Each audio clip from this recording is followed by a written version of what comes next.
Welcome, the Northman Coaching Podcast with Gary and AJ. Thanks for tuning in. Building a better you, shoulder to shoulder, brick by brick. Let's go.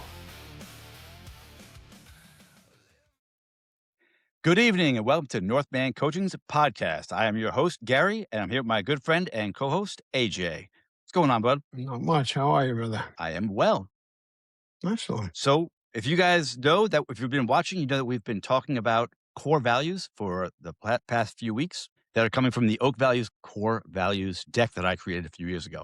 Anyway, today we are talking about the value of affection.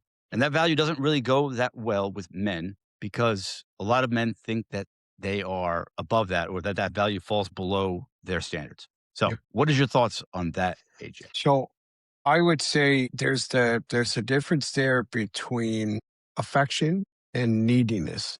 Mm-hmm. And a lot of problems come into the difference between them, right? Affection is something that we give. Neediness is something that we're looking for. And I think a lot of men in bad spaces are looking for what they think is affection, when in actuality, it's the neediness to be told that you're loved, that you're cared about, that you're doing a good job. They're looking for that attaboy. Mm-hmm. And that destroys a relationship. It's a drainage beyond belief. It's an energy vampire in itself. I worked with a gentleman just recently where his problem was actually just the fact of giving another individual affection.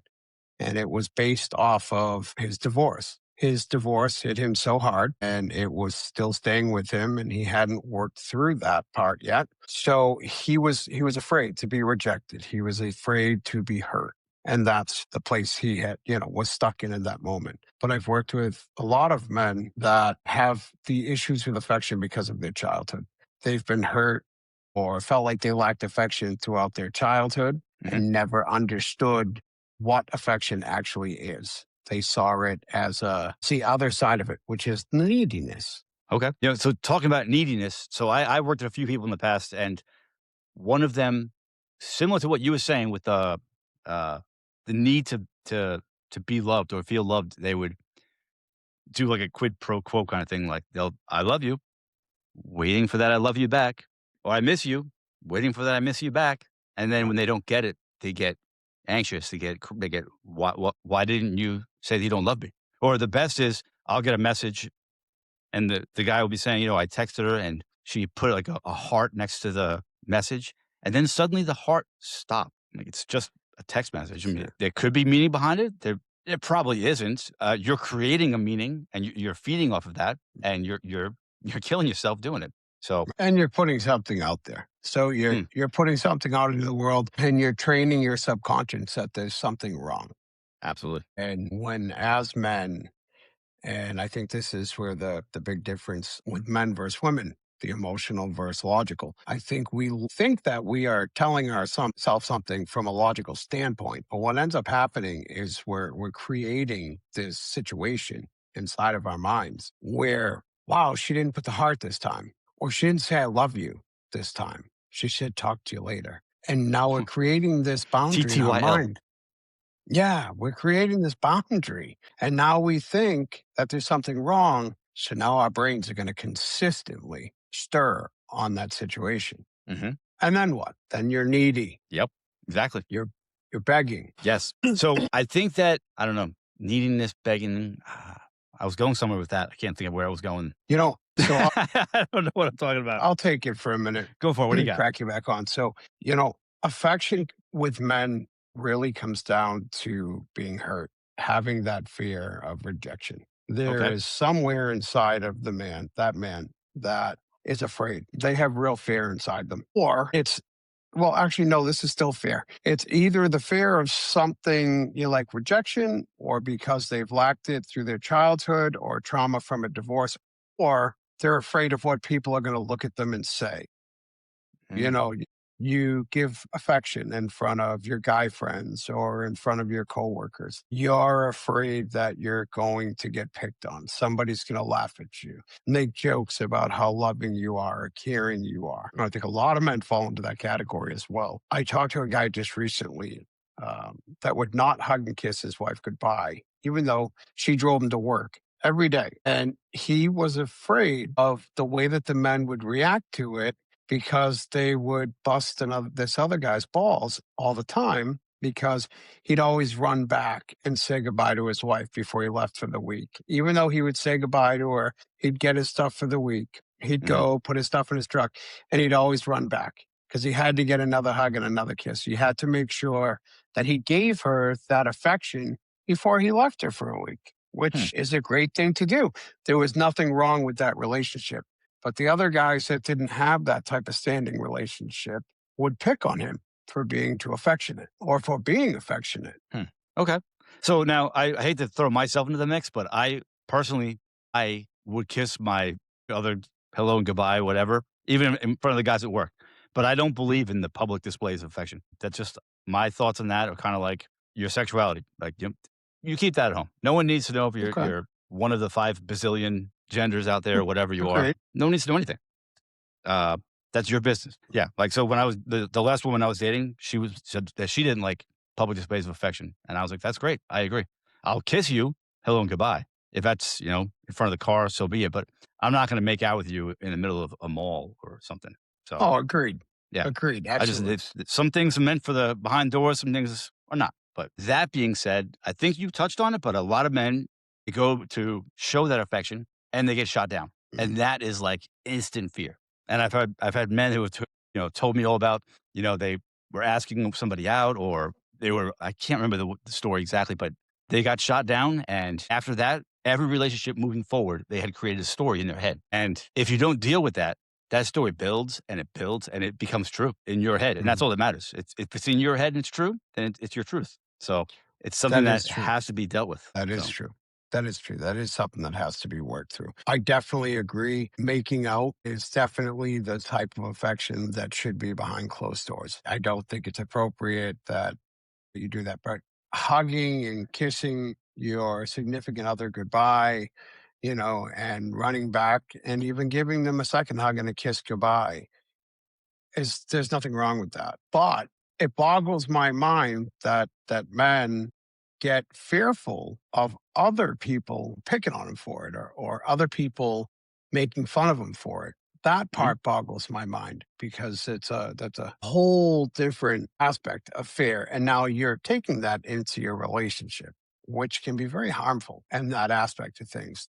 Having fear of rejection, having fear from your past, that's a different fear all in itself of rejection. So one is worrying what other people think about you instead of what your significant other thinks about you or you think about yourself. The other one is what's inside of you. Okay. I got you. So if I go to, or my significant other tries to come up and give me a hug and a kiss in front of other people, and I, put that to rest. Like, that's not something that I want to do in front of other people. That's because I'm afraid of what other people think. If I'm not giving affection in general at home behind closed doors, then that's usually based off of being hurt or fear of rejection. It's past situations. Sure. All right. I've actually, the same guy I was talking about earlier, he was telling me that he got more affectionate as his marriage was falling apart. And that's the neediness. He was grasping to keep it together, grasping to go back to day one or to the good times. And I tried to explain to him that, you could go to Disney World today and have a great time. You can't go back next year. You can have a great time, but it will never be the same exact time that you had the prior year. So, you have to show affection on a daily basis. You have to use it to build what you're building, not to as glue to hold it together as it's falling apart. So, I think we've talked to a lot of men that do that in the ends of a relationship. And I think that it's very unfortunate, but I was watching a woman recently. She's a psychologist. She also has a podcast and a channel, and she was talking about the breakdown of a relationship from a woman's perspective and what ends up happening. And it's funny because that's exactly where she went with it is once a woman gets to that point where she's no longer getting what she needs or her life is just going in another direction, whatever it may be, she has, she makes that decision. Men pick up on that decision. Somehow we do pick up on it. And that is where a lot of men, instead of recognizing it, start to pick up on the heart missing or start to pick up on the talk to you later instead of I love you. And at that point, we become extremely needy and we start running in that direction to try to go overboard with affection as if we might be able to repair what used to be, like you said. And I was blown by her. I don't have a name. I'd have to go through it, but it doesn't really matter. The point of it is just there is a lot of truth in what you just said. A lot of men, when they start to realize that it's a breakdown of a relationship, they start going overboard with affection because they think that by doing that, they can recreate the past. Yes, absolutely. So I'm going to do it again and spin it back to myself for a second. No, I do not like doing that. But so opposite from what you just said, I didn't have a clue when my divorce happened. I'm on good terms with my ex-wife now, but she explained it to me. And for her, she's like the lights, it was like a sky rise and the lights, one light at a time started going out as I let her down. And eventually, and I had no idea the lights were going out. The room I was in was fine. And next thing I know, all the lights were out and she was done. Like I couldn't save it if I wanted to. And I think that's probably when if I don't remember doing it, but I was probably grasping for something at that point. It was dark. Right. I couldn't see anything. Switching over, I want to talk about affection with your children because being a father of a daughter. So I know you have sons. I have a daughter and I know that if you don't give them the affection that they need, if you don't show them the love that they need, they will find it elsewhere. That's right. So to me, it's very important to let my daughter know that I love her, to let her know that she's doing a good job. Not just when not all the time. Like if she's not doing well, I let her know she's not doing well, but I'm here to help her. I'm here to assist her. I love her. I'm proud of her because I want that guy that comes into her life to treat her like that, to be proud of her, to love her and not just say, I love you for an alternative motive. So it's very important to teach that positive affection, especially with your daughters, because a lot of words that men like to use, I'm disappointed in you. You let me down. You can use those terms to teach as long as you make sure that they understand it was a teaching moment. But if you tell your daughter that you love her, you're proud of her, but the day she does something wrong, it's I'm disappointed in you. You really let me down.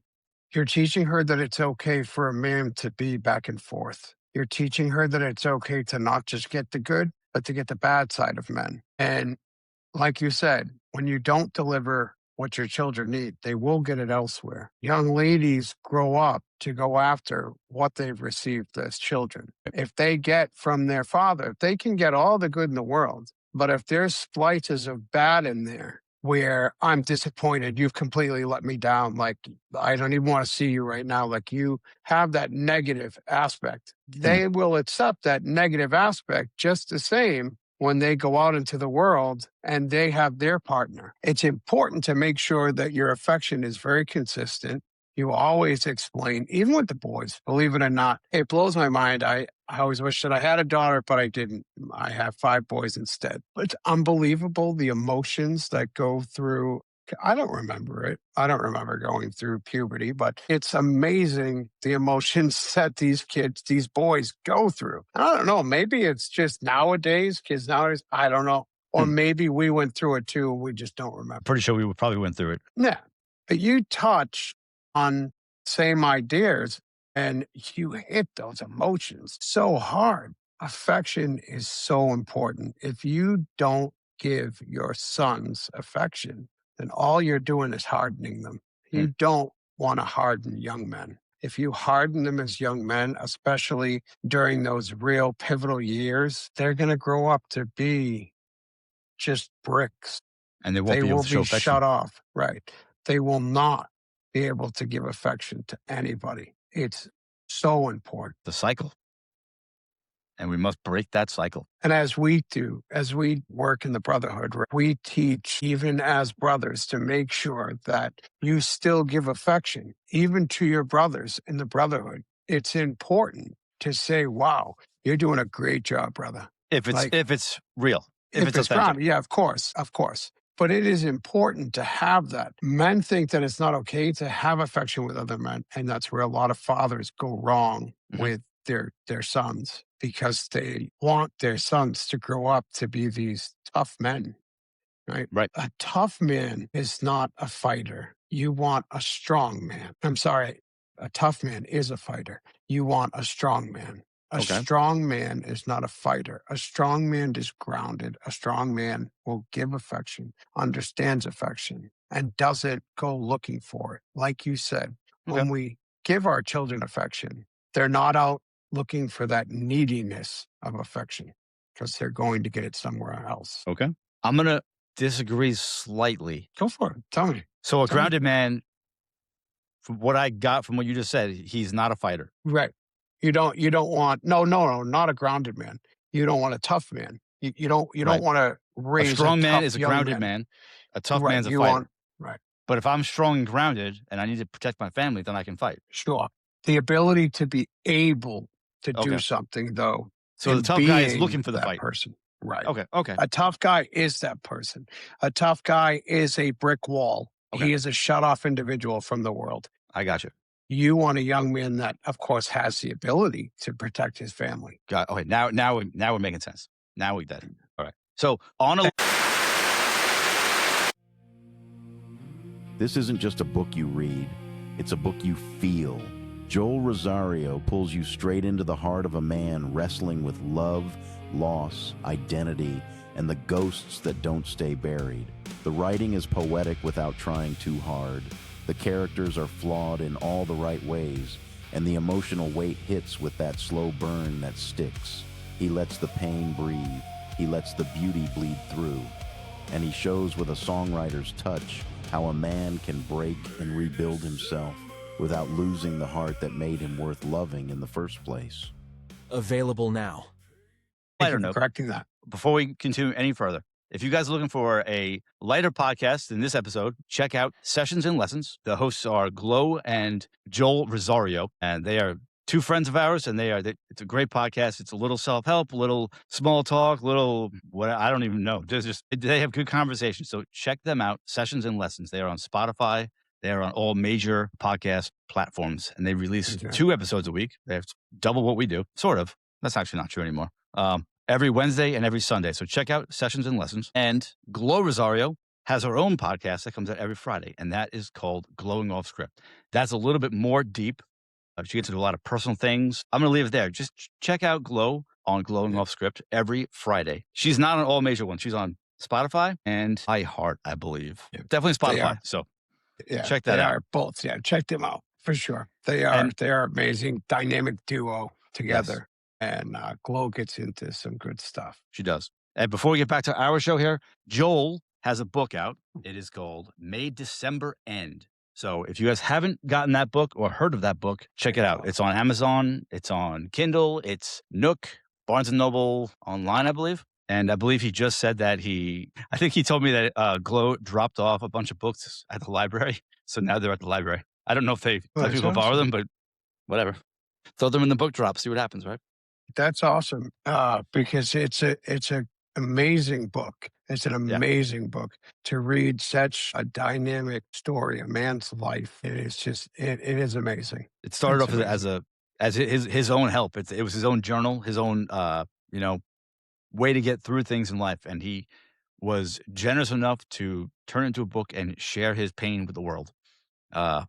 It's a really good book. It was definitely the best book that I read in all of 2025.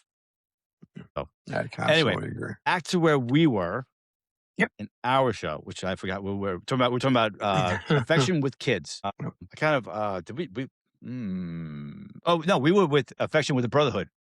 Yeah. So with the brotherhood. And like you were saying, like we show affection to the guys in the brotherhood, but it's real affection. It's not like, I mean, if you're in the brotherhood and you come with some crazy thought that makes no sense, I'm not going to say good job. I will be the first guy to call you out. but it's calling you out of love. I don't want to see anybody in that group fail ever. But that is I don't want to see affection. anybody fail anywhere, but especially in the group. So if you come across with something that just doesn't sit right in my head, I have to ask questions and call you out to get so that I have a clear picture of what you're talking about. But that is genuine affection, and that's extremely important. It's extremely important. Being in the brotherhood teaches you more than I can even begin to dish out. Go through the podcast, check us out, and you will see. But affection is a big one. Learning how to, be able to have affection, especially with other men, is such an amazing feeling to be able to let go of that fear of rejection, that fear of somebody looking at you like, it's unacceptable that you did it. It just, it gives you the ability to let go of the needy feeling. And when you're in the beginning of going through a divorce or you just got divorced, you're in some type of real difficult season in life, neediness starts to hit hard with a lot of the men that we talk to and we meet. Yes. So before we wrap this up and go into plugging ourselves, there was something you said earlier that was really good. I want you to read it off or say it out about not changing who you are. About not changing who you are. Was it before we went on? It was before we went on the first, second, or third time. I can't remember. Jeez. Affection isn't about changing who you are. Okay. Yeah. Let me see. Because there was a couple of things that I had put down. I can read it off if you want. Yeah, if you have it, please do. I mean, I have something similar to that. I don't know if it's the same thing you said, but affection isn't about changing who you are. If you show affection, it's not really changing who you are. It's removing what's been blocking who you were meant to be. You were meant to show affection to other humans. That is who we are by design. Men don't fall apart because they're weak. They fall apart because they're alone is what I thought that I was talking about. Oh, you know what? Affection isn't about becoming a different man. Same thing. Okay. It's about removing what's been blocking you from showing up as the man you already are. That's what I said almost word for word. Almost. But whatever. I knew you said it. I knew you said it. I had wrote so much down thinking about affection earlier because, when you first come through it, it is a difficult value to think about. And I'm like, I got to work this out in my mind. Like, okay, what is affection? Where does affection come into play? What blocks affection? There is so much behind it. Absolutely. So I pulled this one straight from Chat GPT, but it's like I wanted to tie all of the last three values in with this one. And I'm going to attempt to do this every episode. And I will have to use chat for it because I have a poor memory. Affection flows naturally when a man lives in abundance, stands in acceptance, and holds himself accountable. Because he's no longer giving from need, but from strength. So if you think about the last three values, now we're 4 values deep. And we just tied them all in that one sentence. I like that, and it's really awesome that you did that. I actually, beside me, which it'd be too much work to move the camera down, but I actually have the cards. I have abundance, acceptance, accountability, and affection, right? The order that they are, because that was one of the last things I was thinking before we went live is how they actually do all tie into one another. They really do. And they're in alphabetical order. When I created this, they didn't tie in. Yeah. This is bigger and deeper than it ever was. Well, because that's the thing. The more work that we put in as men, the more all of those values start to become a part of who you are. Absolutely. They may not be your values that are on the surface every day, but you get to a point where all of those values actually do live within you and reflect who you actually are as a man. Amen to that, for sure. So before we wrap this up, I want you guys to know that every Monday through Friday, AJ and I have a Northman devotional where we speak for a few minutes in the morning, less than 5, no more than 10 to 15 about a daily devotion and how it ties into men's work and our brotherhood. And if you like what you see on this podcast or in those devotionals, please like and subscribe. Leave a comment, whether that be on YouTube, Facebook, Spotify, wherever it is. We will get back to you. If you don't like what you see, leave a comment about that as well. And if you want to know more about this affection and this brotherhood, check out the Northman Coaching Brotherhood. It's we meet 3 times a week for check-in meetings and 1 time for a deep meeting. And that's every Thursday we do a deep meeting where we ask a question. We get deep into our wins, our struggles, what's really going on. And then the rest of the week those are all check-ins. So Monday's perspective, we set the week. Wednesday is the bridge where we make sure that you are still on track. And Friday, we discuss accountability and gratitude. And by having that gratitude, that will allow more abundance and better things to happen to you. And you can set a better perspective the following week. And it's like a snowball, a good snowball, though. It will roll, That's right. in a good way. One of the fears that I think a lot of men have with going to brotherhoods, going to a life coach, is the fact that as men, we have been raised with some sense of fear of being open and honest with other men. And that actually breaks down to affection. It does. It breaks down to some type of rejection, some type of pain that's sitting in our past that causes that blockade. And honestly, it really breaks down to affection. Don't be afraid. Try to knock that fear out. And if you are so fearful of doing it, then come in, check out our brotherhood school and sit quietly. Listen for the week. Come in and see what it's all about. You don't have to talk. You're not forced to say anything. There's no right or wrong answer if you do. We're just here for you to show up. If you are ready and want to do the work, then we are here to do it with you. But you can absolutely come in and check us out without speaking whatsoever. So take the time. It's free for the week. Yes. And Or Northman Coach. Sorry. So if you need a one-on-one coaching, also reach out on the website, book your session, and we will be happy to help you out. Yeah, absolutely. Guys, go to northmancoaching.com. The up to top right's a resources tab, and you can find the Brotherhood School. You can find everything in the site. So check it out. Like, subscribe, comment. Unless you're afraid to do any of that, then I understand that you're afraid. All right, guys, have a great night, and we will see you guys next Sunday. All right, have a good one, guys. Maybe tonight. There you go. Yeah, maybe. Or tomorrow night, I mean. Yeah. Monday night. One of these nights, one of these mornings, who That's knows? it. Check us out, Yep. guys. Have a good All one. right, guys. Have a good night.